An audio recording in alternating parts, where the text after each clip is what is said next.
Hi friends, welcome back to Joshan blogs. ఈరోజు కొత్త రెసిపీతో వచ్చేసానండి. చాలా ఈజీ అంటే ఈజీ అండి. జస్ట్ 5 మినిట్స్లో అయిపోతుందండి కర్రీ మొత్తము. ఇది చపాతీలోకి, రైస్లోకి సూపర్గా ఉంటుందండి కాంబినేషన్. టేస్ట్ మాత్రం అదిరిపోతుంది. ఒక్కసారి ట్రై చేయండి. నేను ఈరోజు మా లంచ్లోకి రసం అండ్ బీరకాయ పెసరపప్పు కర్రీ చేశానండి. దీంట్లో కాంబినేషన్ సూపర్గా ఉంటుంది. Let's do process. ఇప్పుడు కుక్కర్ తీసుకొని మనం కుక్కర్లోనే చేద్దామండి. ఎందుకంటే పప్పు ఉడకాలి, ప్లస్ బీరకాయ కూడా ఉడకాలి. సో మనం కుక్కర్లో చేస్తేనే తొందరగా అయిపోతుంది. అండ్ ఇక్కడ కుక్కర్ తీసుకుని దాంట్లో 3 టేబుల్ స్పూన్ ఆయిల్ వేసుకొని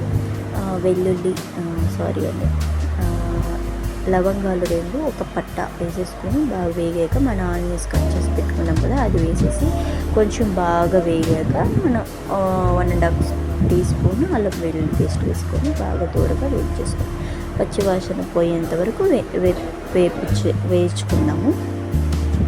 పచ్చివాసన పోయేదాకా ఫ్రై చేసుకున్నాం కదా, ఇంకా మనం టమాటా చిన్న చిన్న ముక్కలు కట్ చేసుకొని టమాటా వేసేసుకున్నాం. అది కొంచెం బాగా దూరగా ఫ్రై అయింది కదా, చూడండి ఆయిల్ మొత్తం కొంచెం పైకి వచ్చింది. ఇప్పుడు ఈ టైంలో మనం మసాలాలు వేసేసుకుందాం. మనకు అందరి మసాలాలు అంటే ఆల్మోస్ట్ పసుపు, మిరప్పొడి అండ్ ధనియాల పొడి కొంచెం వేసేసుకొని, ఈ టైంలో మీరు ఉప్పు కావాలంటే ఉప్పు కూడా వేసేసుకోవచ్చు. నేను ఒక రౌండ్ లాస్ట్లో వేసాను, మర్చిపోయాను ఇప్పుడు వేయడము. సో కొంచెం బాగా దూరంగా వేయించేసుకోండి.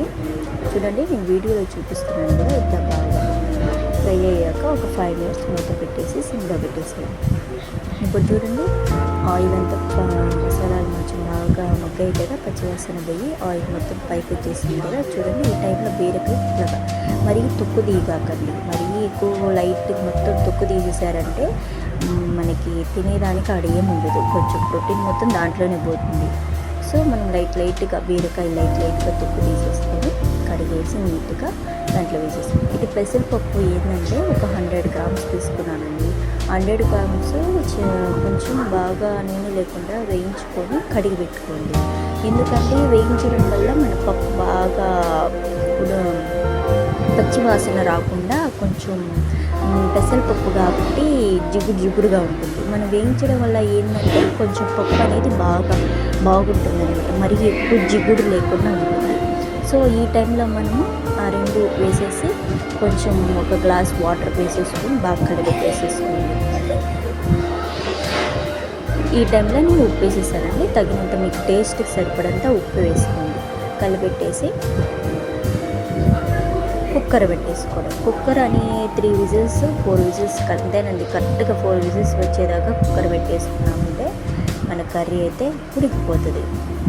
చూడండి పప్పు అయితే బాగా ఉడికిపోయింది కదా, చూడండి మాడలేదు ఏం లేదు. కరెక్ట్గా మనకి 4 విజిల్స్ లేదా 3 విజిల్స్ కరెక్ట్గా ఉడికిపోతుందండి.